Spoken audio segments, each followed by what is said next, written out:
Well, hello, hello.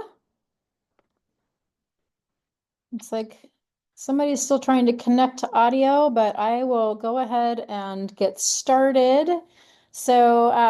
This is a masterclass today on the truth about heart disease. Protect your heart and lower your risk. So I am extremely passionate about this topic, having spent 25 years working in cardiac rehab and seeing way too many revolving door patients in our programs, people who are coming back for their second heart attack, their third heart attack, multiple stents. I even had a patient who had had three separate bypass surgery procedures.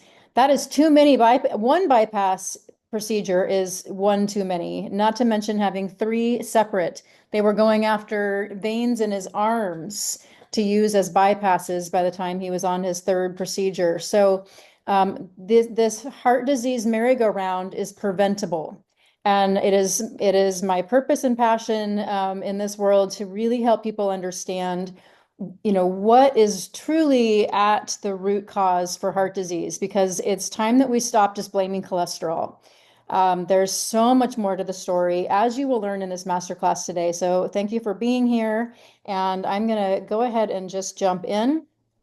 So again, it's time everyone understands the true root cause factors for heart disease so that we can all live long, live well, love much, and die fast. I like to say, I'd rather have you, you know, go down quick and fast versus wasting away in a nursing home or having to be, taken care of for the last decade of your life. We all want that independence. We all want to live long and live well. We all have our unique light to shine in this world. We all have people who depend on us. We all have wisdom to share. And if we are sick, if we are compromised, we can't shine as bright in this world. And it is my goal for you that you have all of that for many, many, many years, and that in the end, you go down quick. That's what we want. That's what we all want. So I want you to pay special attention today if you have a family history of heart disease. Really important to know because genes are a factor. They're not the biggest factor. Lifestyle and environment are the bigger factor, but genes play a role. So you need to be paying attention. If you have risk factors for heart disease, if you have high blood pressure, if you have high cholesterol, we'll talk more about what does that really mean. If you have diabetes, if you want to shed some extra weight, if you are frustrated with being put on multiple medications and you'd like to get off some, or if you're here today listening for a loved one who is dealing with multiple medications and wanting to try to get off of some of those.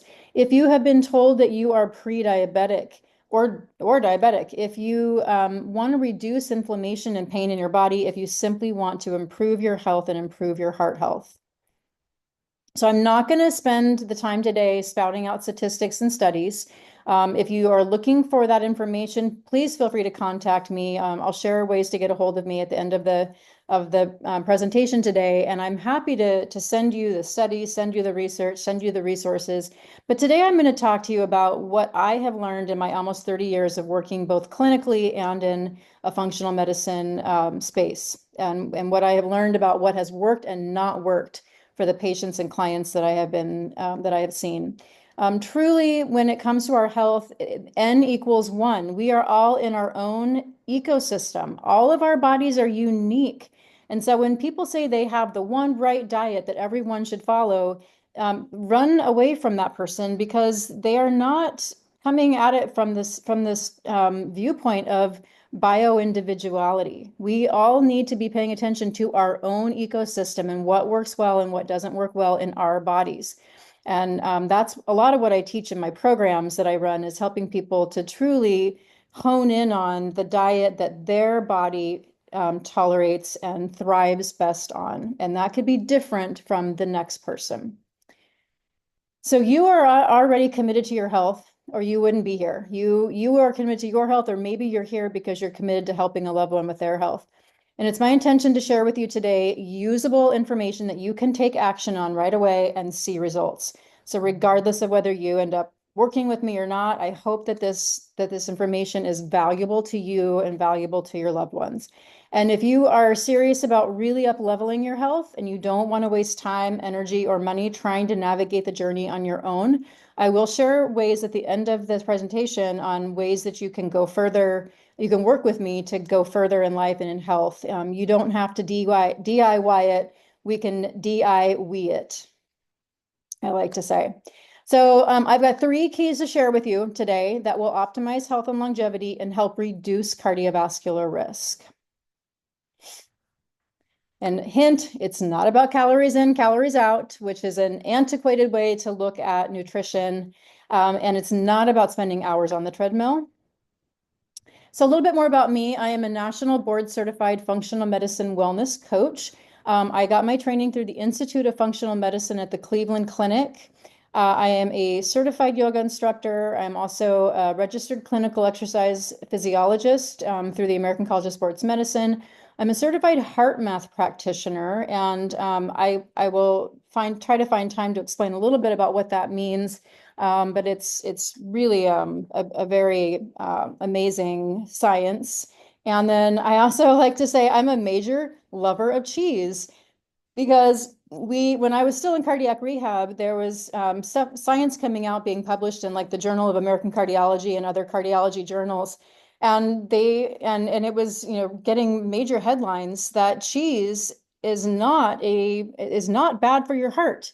And we have been fed a lot of false information since the 50s that saturated fat is terrible for you. And in fact, the science is coming out and saying that it is not, and that actually consumption of cheese was inversely correlated with heart disease. And I can send you these articles if you're interested in knowing more. But they were doing meta-analyses, and so we don't have to give up cheese. I do have people sometimes do a cleanse and get off of all dairy temporarily.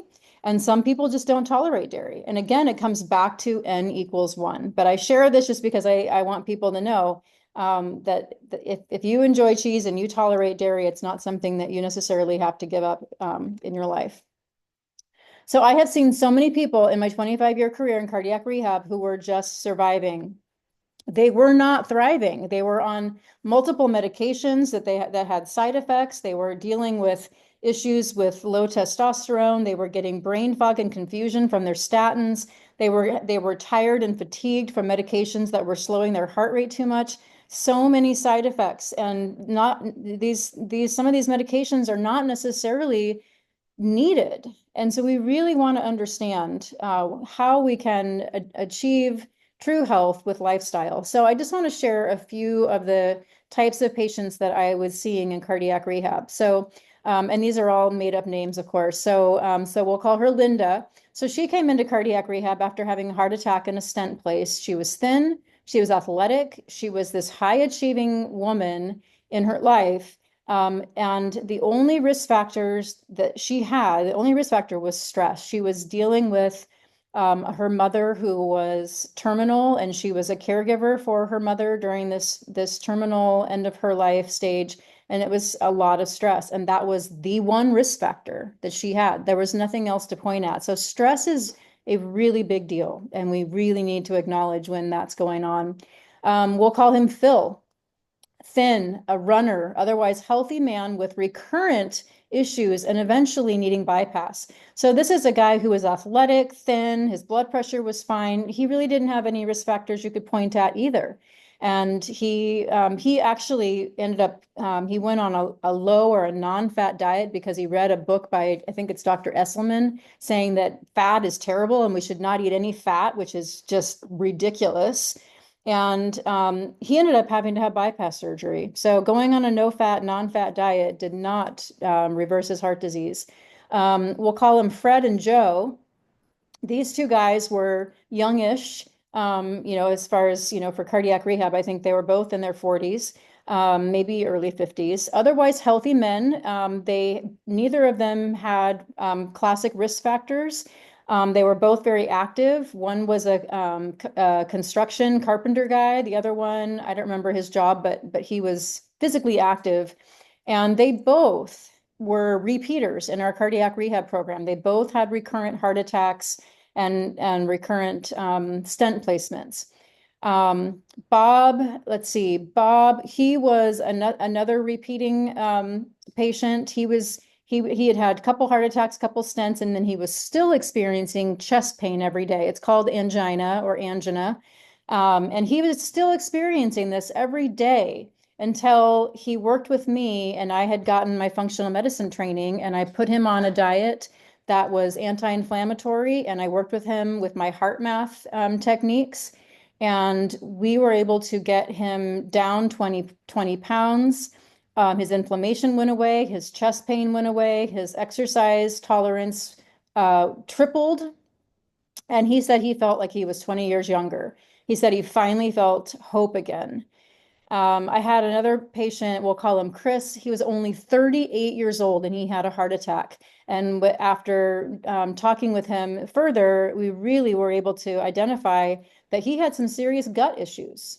And of course, none of the cardiologists are going to talk to you about your gut when you're in their office with a heart condition because they don't understand the connection between the gut and the heart. So I was able to identify with this guy that he really had some gut issues that needed to be worked out. Fred and Joe, the two I just spoke of, I was able to get them into the functional medicine doctor that I was working with at the time. They both got off of the heart disease merry-go-round. They both got to a point where they were no longer, and I just saw one of them about 6 months ago at Market of Choice, and it's been 7 years, and he has had no cardiac issues. He was in cardiac rehab every year for a few years. So there's so much we can do. What do they all have in common? Well, except for Fred and Joe, who found out about the functional medicine approach, none of them were aware of the 3 topics that I'm going to share with you today. So this is a visual of what functional medicine means. So functional medicine is the healthcare of the future.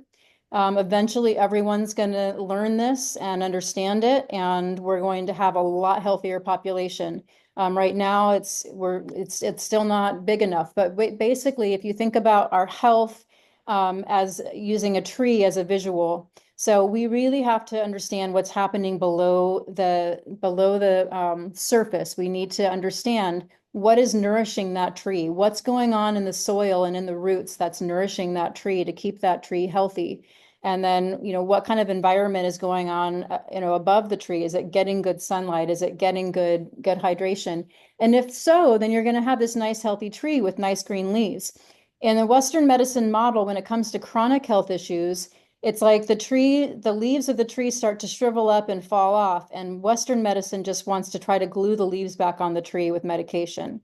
They're not really trying to understand the true root cause of why the tree's not thriving. And so I am not to knock Western medicine in its entirety. Of course, if I get into an accident or fall and break something, I absolutely want Western medicine to help me heal my body. But they definitely are missing the boat when it comes to a lot of the chronic health issues.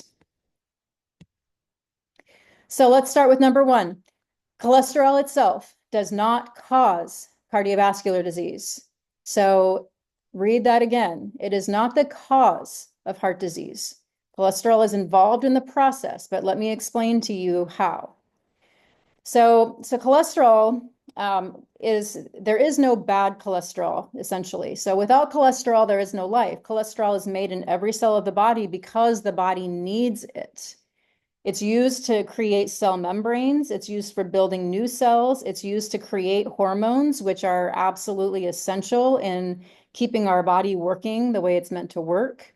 It's used to produce bile acids, which help us to be able to process and break down our fats. It's used in tissue repair, and it's used in our immune system for fighting infections. So cholesterol is a repair agent. So when we have damage to the lining of our arteries, and that can happen because of high blood pressure, because of inflammation, because of oxidation, then cholesterol is called in to help repair that damage.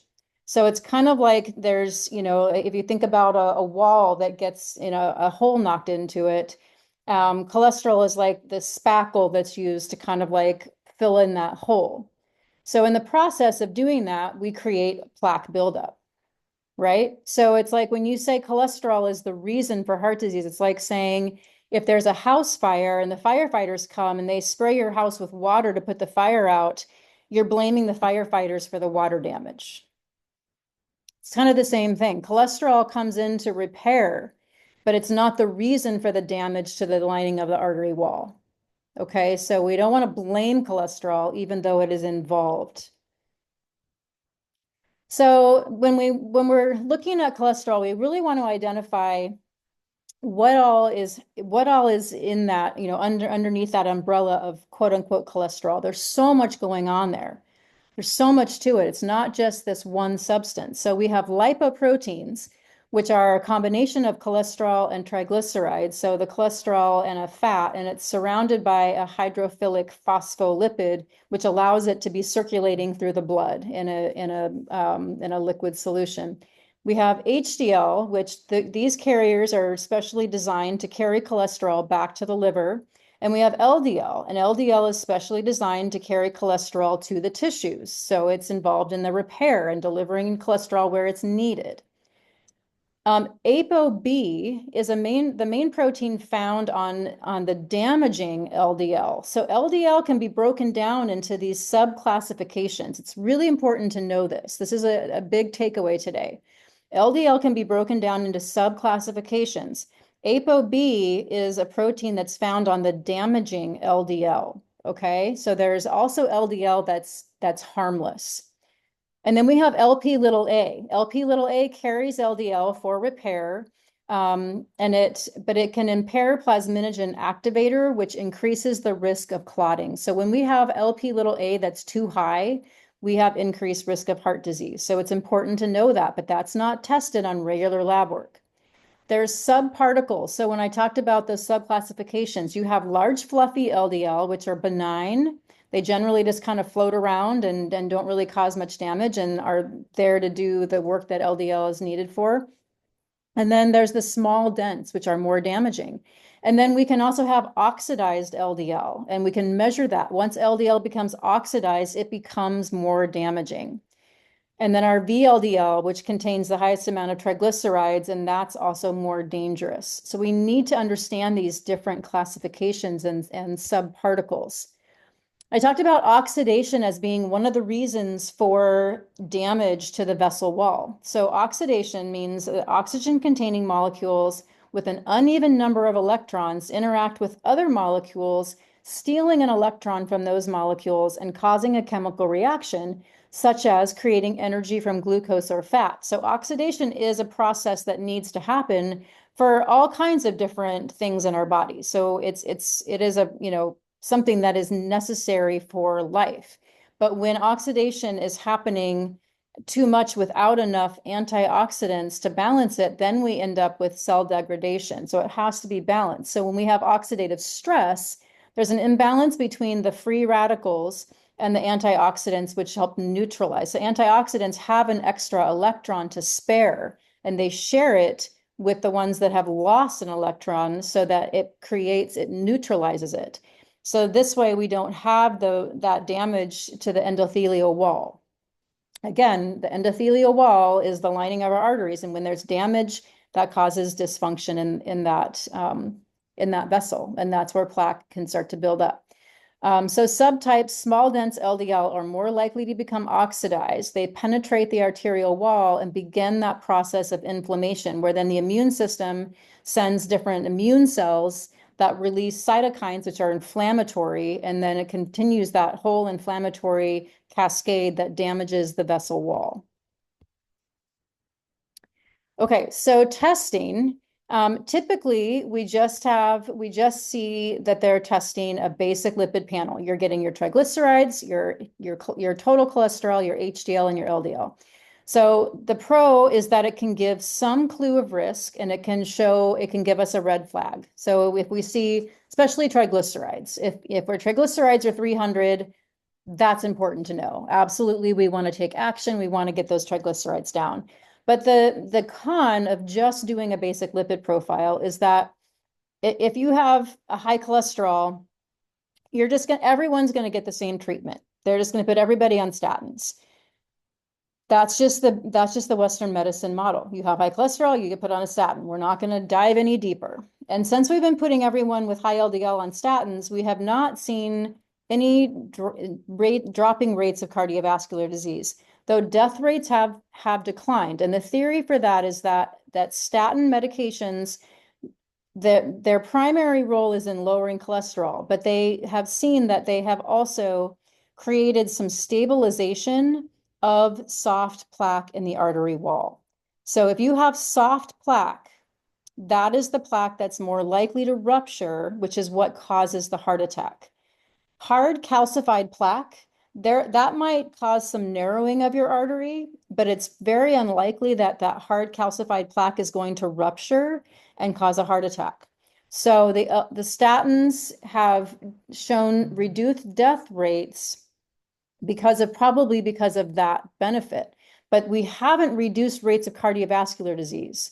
So putting someone on a statin for cholesterol is not doing what it's supposed to be doing. And many people are treated unnecessarily because they may not have a very high level of the small dense LDL. They might have more of the large fluffy. And it can also cause us to undertreat people who may be at very high risk. You might have a low LDL and low cholesterol, but your ApoB might be through the roof. And so there may be a subclass of people who do need to be on that statin. And I'm not pro statin, but I do understand that there is a small subset of people who would probably benefit by being on one. Statins are not without side effects. We need to understand that. And we need to know if I'm going to be on a statin, what are the things I need to do? Like take coenzyme Q10, because that's depleted in people who are on statins. And that's a big reason why people start to have issues with weak muscles and soreness and their heart muscle can actually become weaker. All right, so what do we want to do? We want to measure additional labs. So here's three that are really important. When I work with people one-on-one, there's several more that I would add on. I typically will order probably 8 to 10 different tests, but these three, you can go right to your doctor and say, next time we do lab work, I want these added to my panel. You want to know your LP little a. 10 to 20% of us have an elevated LP little a, which puts you at higher risk. And LP little a, there's not too much out there on research as far as how to lower it. The functional medicine doctor I currently work for puts people on high dose vitamin C, and that has been shown to help reduce that a little bit. But there's not a whole lot that can be done diet wise. So you want to know just so that you can really double down on all of your other efforts. Okay, fish oil and niacin and lumbrokinase. I don't know if that's that. I think I might have misspelled that. My apologies there. But everyone should be on fish oil. I mean, everyone should be on an omega-3 fatty acid. Absolutely.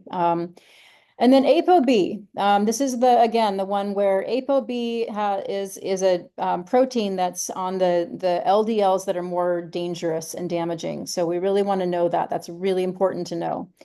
And then myeloperoxidase is an enzyme produced by white blood cells. It's used to diagnose certain autoimmune conditions, and it can also be important for assessing cardiovascular risk. It also helps to monitor treatments for autoimmune conditions. So those are three that you can ask your doctor to run, and then, I work with people. I also measure particle size, particle count, and what are the other ones? Fibrinogen, there's a few others. But these are three big ones. All right.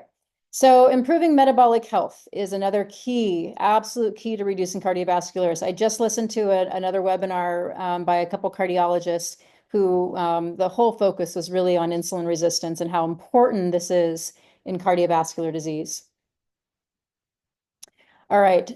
So metabolic health basically is, how well do we manage blood sugar levels?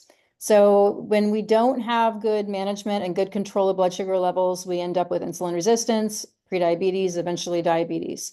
Insurance-based practices are, okay with measuring this, but there's so much more that could be done. Generally, in your doctor's visits, they're going to measure your fasting glucose. That's it. They're going to and unless you have a fasting glucose over 100, they're probably not going to do much more. An A1C should be tested on everybody over the age of 30, even probably younger. So if this is not being done, you need to ask your doctor to run this, because just a fasting glucose alone is just a very small sliver of the picture. And even with fasting glucose, the Western medicine model says anything up to 100 is normal. But do you want to just be 99 or 98? Like, that's too close to prediabetes. And I was there. I mean, I'm a perfect example of, it doesn't, it can look very different in different people. I was running, I was thin, I was eating otherwise healthy, but I was eating too much, I was eating too frequently, and my blood sugars were getting up into the high 90s.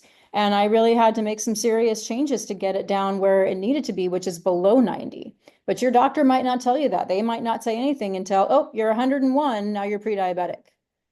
Okay, so it's important to not just be a couple points below that normal range. You want to be lower than that. All right, so what else do we want to add? There's so many different ways to measure metabolic health, and I keep learning about more. A glycomark evaluates for frequent spikes in blood glucose, which is absolutely more dangerous. If you were to look at your graph of blood glucose over the course of a day, and I'm wearing a CGM right now, a continuous glucose monitor, so I can see what's happening with mine. And if you're spiking, like you're spiking at breakfast, and then you're spiking for a snack, and then you're spiking at lunch, and then you're spiking for another snack, and you're spiking at dinner, which is, it honestly is probably the typical American diet. People are eating cereal and toast for breakfast, and then they might have a candy bar or a granola bar for a snack, and then they're having a sandwich at lunch and maybe some French fries, and all of those carbs, they're probably spiking every, 4 or 5 times a day. That is so dangerous. C-peptide evaluates for insulin levels, and this is something that can be tested like more of like a long-term average of what your circulating insulin levels are. And we'll talk more about why insulin's important. Uric acid levels are another one that can cause non-alcoholic fatty liver, and they're really closely linked to cardiovascular disease, and it comes from excess fructose consumption.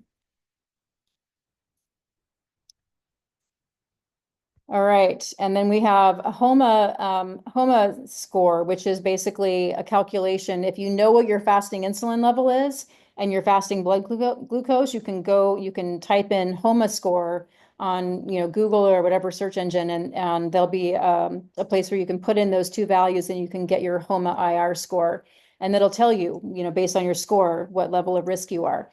Fasting insulin, every fasting lab work order should include this, because just knowing your blood glucose is only half of the equation.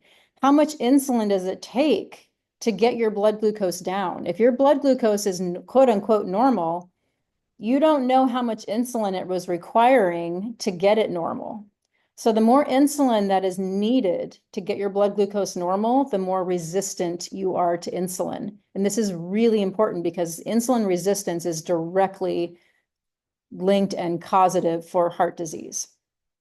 And LPIR is another advanced lipid test that you can ask for, and this is probably even more accurate than just your fasting insulin or the HOMA-IR. So it gives you a lab value, and the higher it is, the more insulin resistant you are. Inflammation is the third one we're going to talk about. This is another one that is just an absolute key to know and understand. All right, so inflammation plays a key role in all stages of the formation of vascular lesions, so plaque in your arteries, maintained and exacerbated by cardiovascular risk factors. The consequence is endothelial dysfunction that sets in, and we can define it as an integrated marker of the damage to arterial walls by classic risk factors. So Hippocrates himself said all disease begins in the gut. So here's an image of your gut wall. Okay, so our intestinal gut wall is a single cell layer thick, and right on the other side of it is most of our immune cells. Okay, like 75% of our immune cells are circulating right inside the gut wall. So a healthy gut wall should look like this on the left side with these nice tight junctions between the cells so that things can't get through that shouldn't be getting through. Okay, over here on the right, we have leaky gut. This is increased gut membrane permeability. This is caused by a diet high in processed foods, by eating foods that your body doesn't tolerate well, by eating, just all the garbage really that's in processed foods. For some people, gluten can create this hyperpermeability of the gut wall. You don't know this until you do an elimination diet and see how you feel. There are lab tests that can test for leaky gut, which is what basically this is leaky gut, meaning things are getting through the gut wall and entering circulation and interacting with your immune system that should not be. This can lead to malabsorption of your nutrients. It can lead to any number of autoimmune conditions, and there's lots of them out there. Food intolerances, it affects the blood-brain barrier, and you can end up with issues at the brain level, like poor cognition, anxiety, depression. A lot of people walking around with depression that have no idea that it's their diet. Or you might mention that it could be due to diet, but they don't want to even hear about it because they don't want to change their diet. And then systemic inflammation, which is causing damage to tissues in the body, including the arteries to your heart and arteries to other areas. And then our microbiome deserves to be mentioned here as well. Our microbiome is so important to our overall health. A healthy microbiome is going to be linked to having healthy immune system function, and inflammation is part of the immune system. So if we don't have a healthy microbiome, our immune system is not going to be healthy. It'll be easier to become dysregulated, which can lead to increased inflammation. Our microbiome produces important vitamins that we need for optimal functioning. Our microbiome is directly correlated with healthy metabolism and weight management.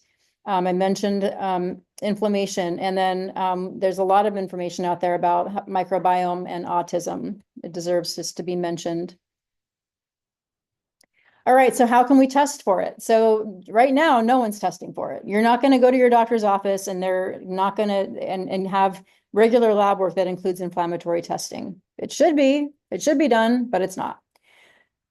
So we need to ask. We need to advocate for ourselves. A lot of people that I follow will say, if you don't have any inflammation, then there's no problem with cholesterol, because inflammation is kind of starting the process of dysfunction and damage to the arterial wall. I will say oxidation, like I mentioned, is playing a role there. So we do need to know all of these things. But you can test for things. So you can test for homocysteine. So homocysteine should be a regular test that's done every year or every 6 months, however often you do lab work. This is going to test, homocysteine. High levels of this predispose your vessels to inflammation. An HSCRP, high sensitivity CRP. This is a test for general inflammation that starts at the gut.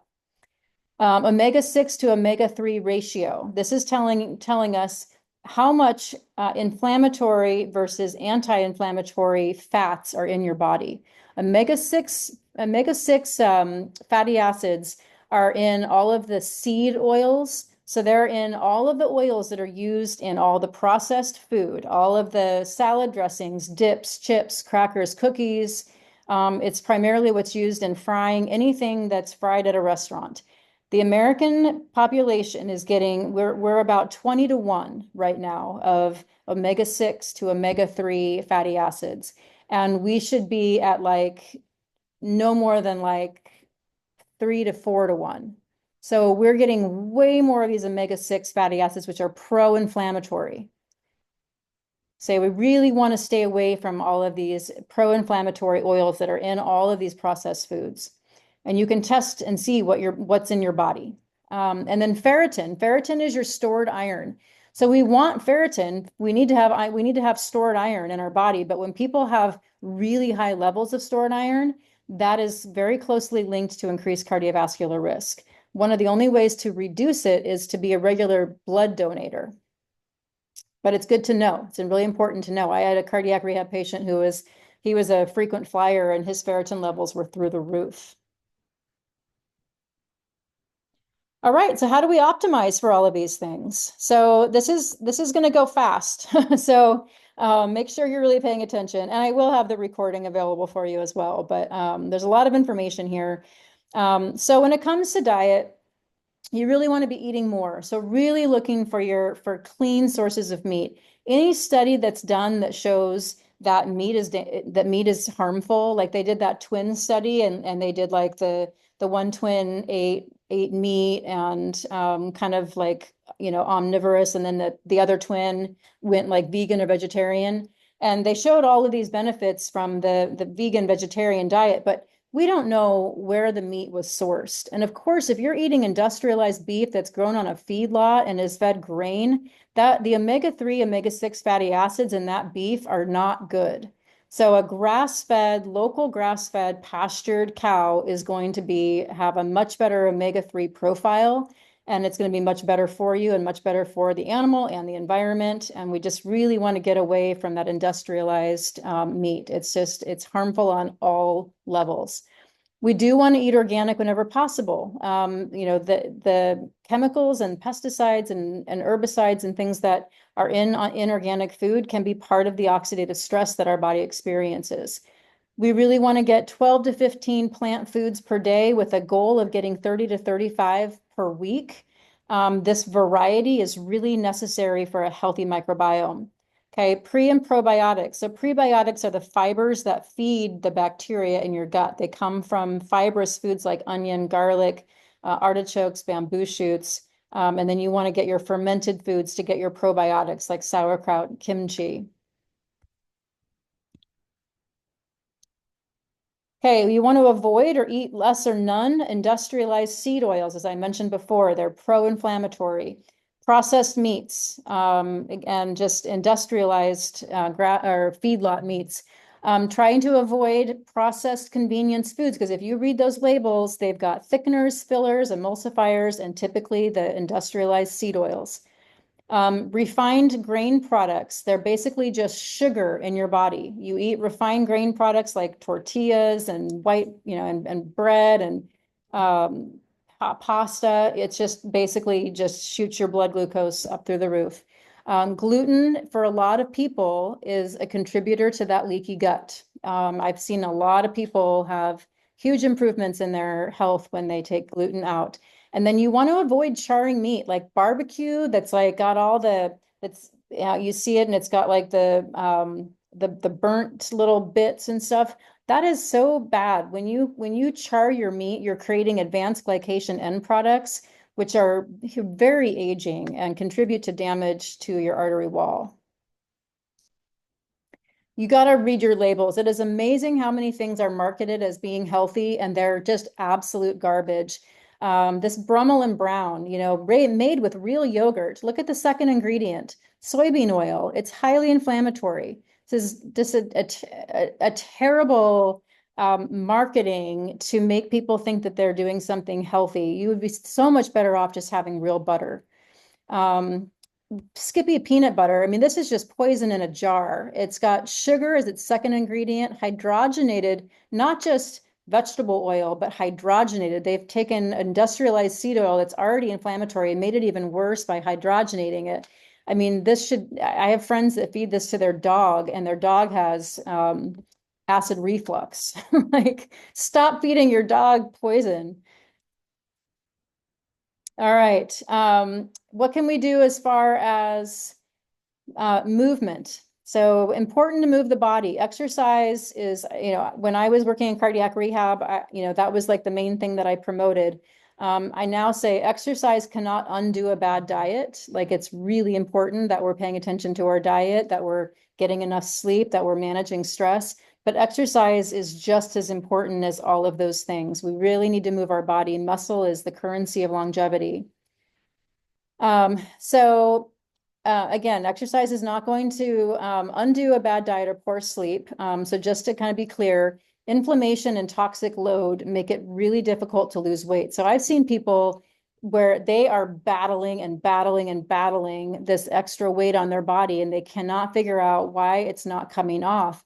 But they're inflamed and they're toxic. And so no amount of exercise is helping. It's only making things worse. It's only making more stress on their body. Okay. Even if you are exercising a lot, but you're eating a ton of carbohydrates, you're starting your day with toast and cereal and you're carbing your way through your entire day, you might never be able to lose the weight because your body is only burning sugar. It doesn't know how to burn fat. You're giving it so many carbs and so much sugar all day, it doesn't know how to burn the fat that's on your body. So you've got to learn how to be a fat burner. And that's a lot of what we talk about in my program. Intense exercise, especially if you're not sleeping well or you're overly restricting your calories and then you're exercising intensely, this can actually create more stress and more harm. So you have to know, when is intense exercise appropriate for me and when is it maybe not appropriate for me. So, again, these are things that I help people understand in my program. And then if you're not sleeping well chronically and then you're exercising like pretty hard, again, that can be extra stress on your body and slow or halt your weight loss efforts, increasing your blood sugar, increasing your cortisol, which is increasing your blood sugar, and lowering your heart rate variability. Heart rate variability is something that I help people assess as a heart math practitioner, and it's very closely linked to resilience and longevity. So, once in a while, like not sleeping well and exercising anyway, that's fine. But if you're chronically underslept and then exercising really hard, that could be counterproductive to your health goals and your weight loss goals and your heart health goals. So what should you do? Well, my answer is always, what will you do consistently? Because anyone can start anything, but if they don't like it, if it's not convenient, if it's just not something that's working in your lifestyle, you're not going to keep doing it. I've joined so many gyms in my lifetime, and I think I'm generally about 2 or 3 weeks, and then it's like I can't do it. I just don't like being in gyms. I like to be outside. My go-to is getting out into the trails, and that's where my happy place is. I can try to join a gym in 2 or 3 weeks, and I'm just like, yeah, that's it. I'm done. So you got to figure out what works for you. Other people love gyms. They absolutely love the gym atmosphere. Then do that. I will say getting outside is really important for overall health. We've got to get natural light. We've got to find ways, especially in the winter, when we're inside all day under artificial light, we've got to get outside during our lunch breaks or our, morning or afternoon breaks, and we've got to get light, actual natural light on our skin. This is really important for neurotransmitter production and hormonal regulation. Do what feels good and brings you joy. If you like to dance, dance. If you like to ride your bike, ride your bike. If you like to swim, swim. Ideally, you have a combination of aerobic strength and flexibility. So walking, jogging, hiking, those are great. They're weight bearing. They help you build your bone health. They're cardio and they're convenient typically. Any other cardio is going to be good for your heart. Swimming is great if you've got like pain issues, but it's not weight bearing, so it's not going to be as helpful for bone density. So you've got to do the strength training.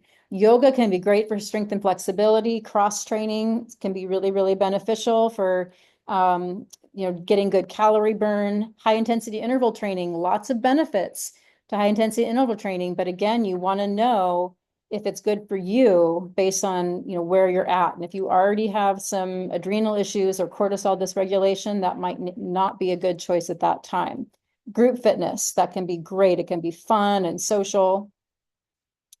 So ideally you should move your body several times a day. Getting outside, is, in my opinion, getting that natural light is crucial. 200 to 300 minutes per week. And this can include going out for a 10-minute walk during your morning breaks. Add it all up. Strength training several times a week, 8 to 10 different muscle groups, 10 to 15 different repetitions.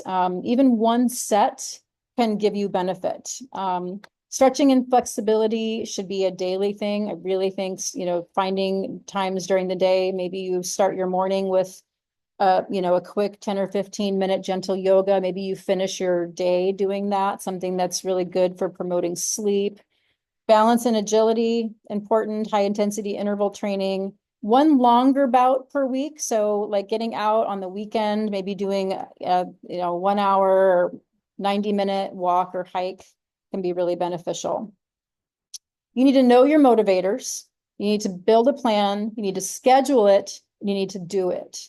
So I talk about this a lot in my program. We talk about what are our motivators? What is having a workout buddy? That's it for me. If I know my friend's going to meet me on the trail at 6:45 in the morning, rain or shine, I am there. But if she's not going to be meeting me, then I'm probably not going to get up and do it at 6:45. I'll probably find a way to get it in at some point during the day. But when I know that I'm going to have a friend meeting me, that's really motivating. So know what motivates you. Figure out a plan that's going to work in your life, put it on the calendar, and make sure you just do it. Stress is really key. I talked about stress early on, people in cardiac rehab that came through that didn't have any other risk factors besides stress. It contributes to every disease known, and it can slow or prevent recovery. It affects all systems of the body, including all those listed there. When under stress, we often breathe fast and shallow, and we entertain thoughts of fear, worry, and doubt. And this can move us further into fight or flight and lower our HRV. I mentioned HRV earlier. So when we're in our sympathetic fight or flight, we generally have high cortisol, which when we have high cortisol, that can really affect our blood glucose control. We have depleted DHEA, which is a parent hormone. And when we have low DHEA, we don't have enough to create appropriate levels of our sex hormones. So this can throw off everything. We generally have higher blood pressure. I mentioned blood glucose. It's easier to gain weight, especially around the midsection.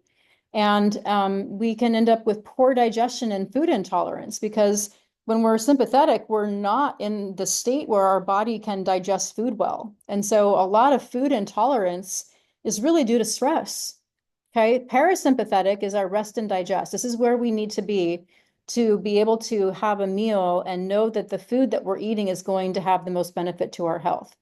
I've had so many people I've worked with in the last 5 years in functional medicine where they're so stressed out that they on food tolerance tests, they show all these things to be intolerant to.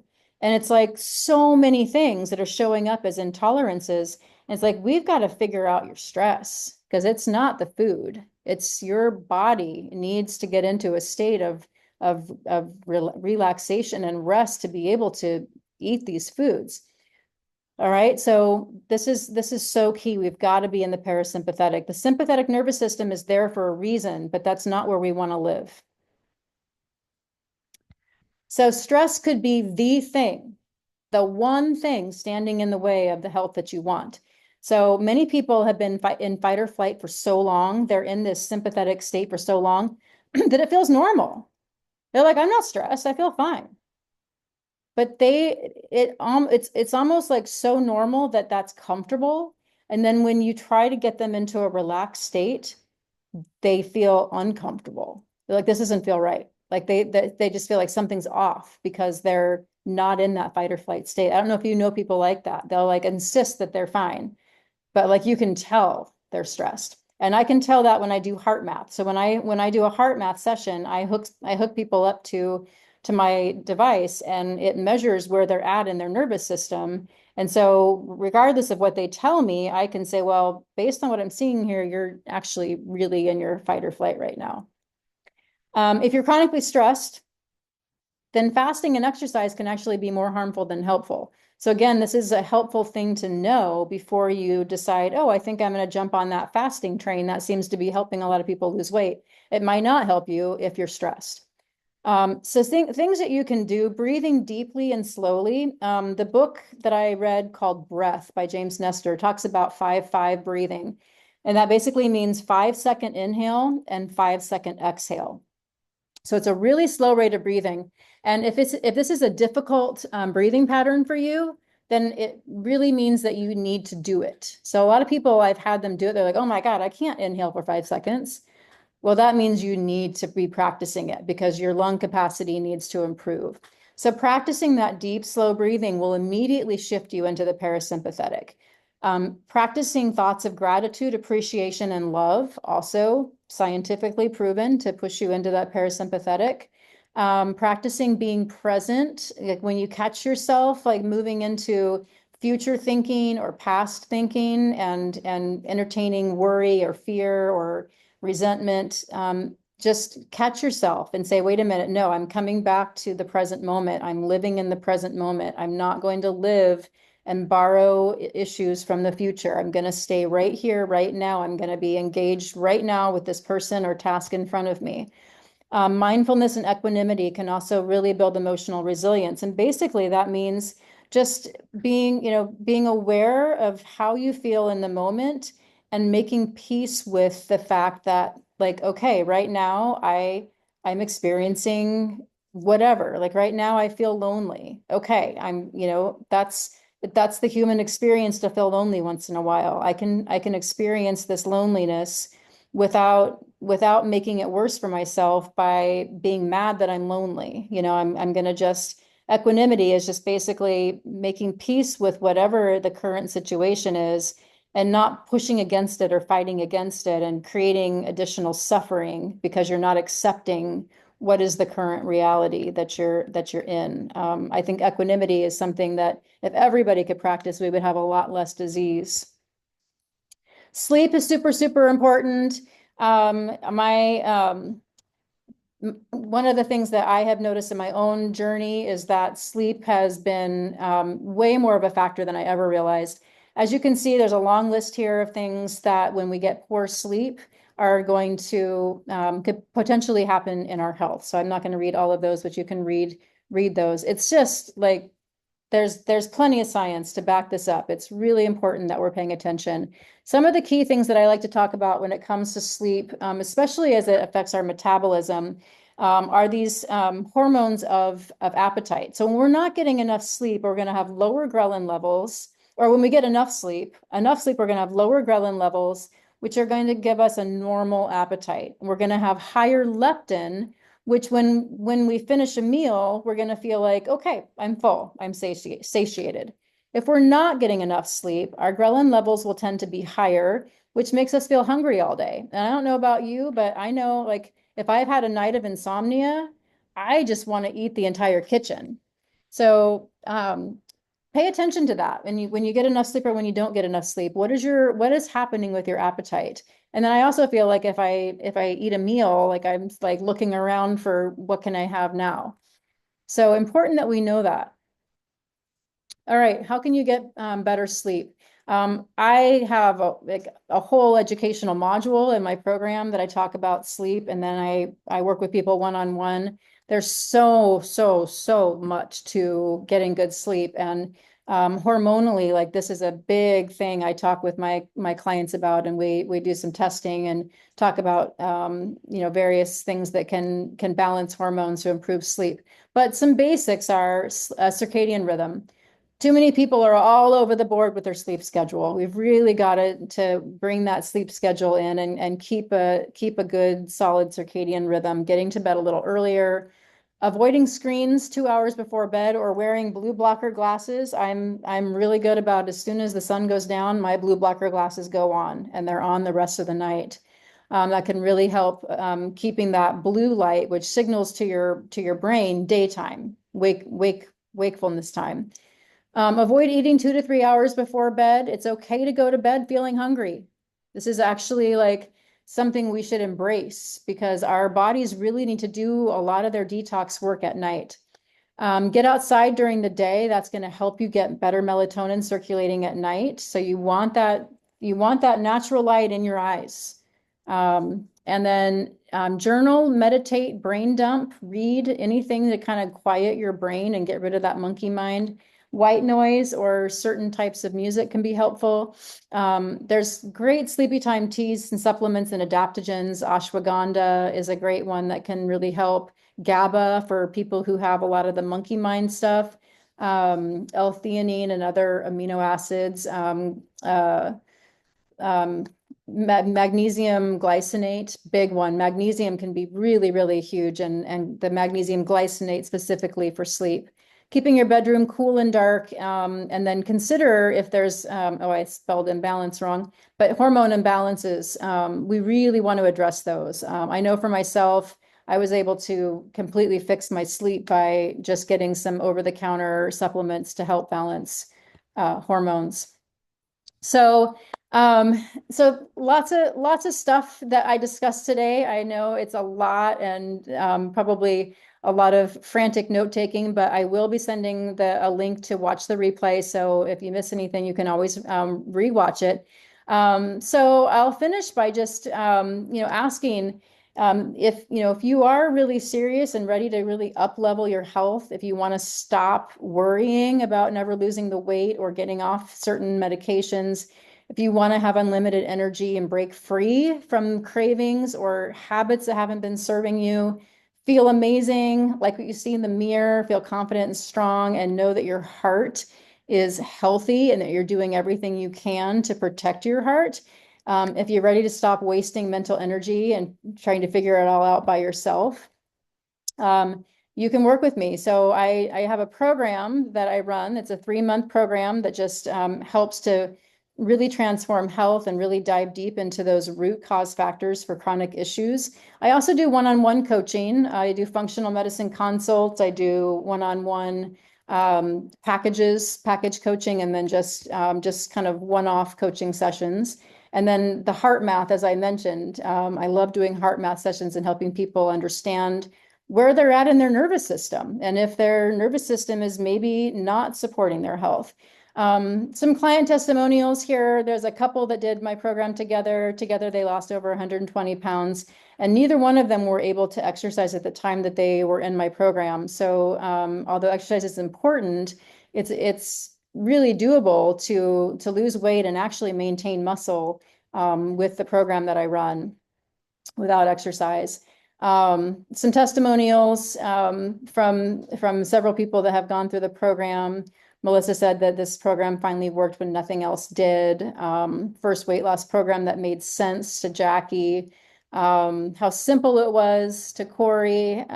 Losing weight that someone had on it, gained and lost for years, finally able to get that weight off and keep it off. And Anne says how freaking amazing and she feels, and she's lost 19 pounds in 4 weeks. So this program is it's not just a weight loss program. I never wanted to go into business as a weight loss coach. My goal was really to help people heal.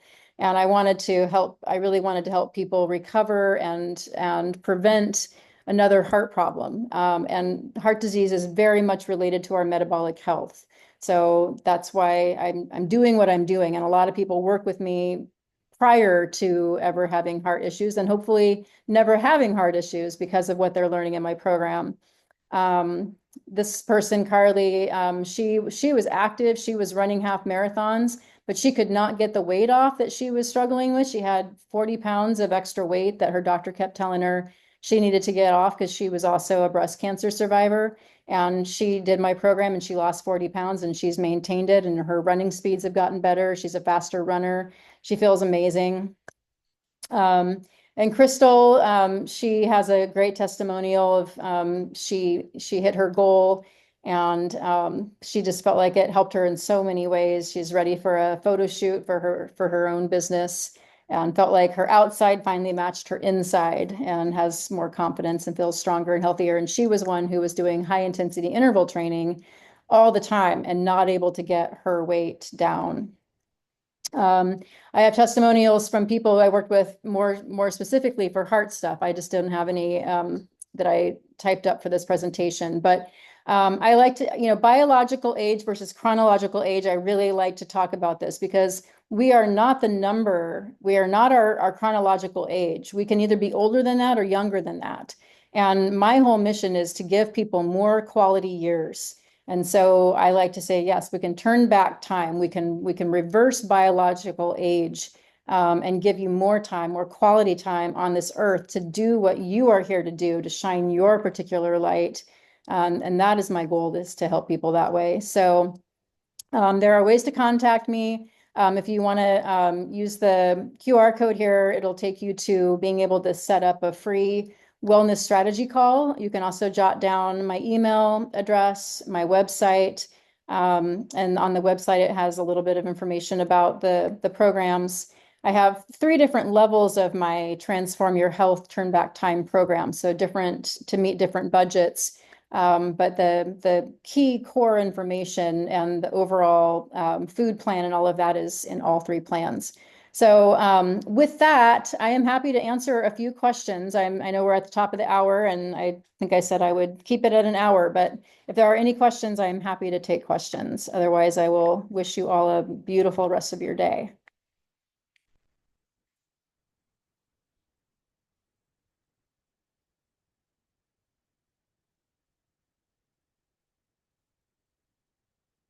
Okay. So I guess there's no questions. So I will wish everyone a wonderful day. And if you do need to contact me, you have my information. Bye, everybody.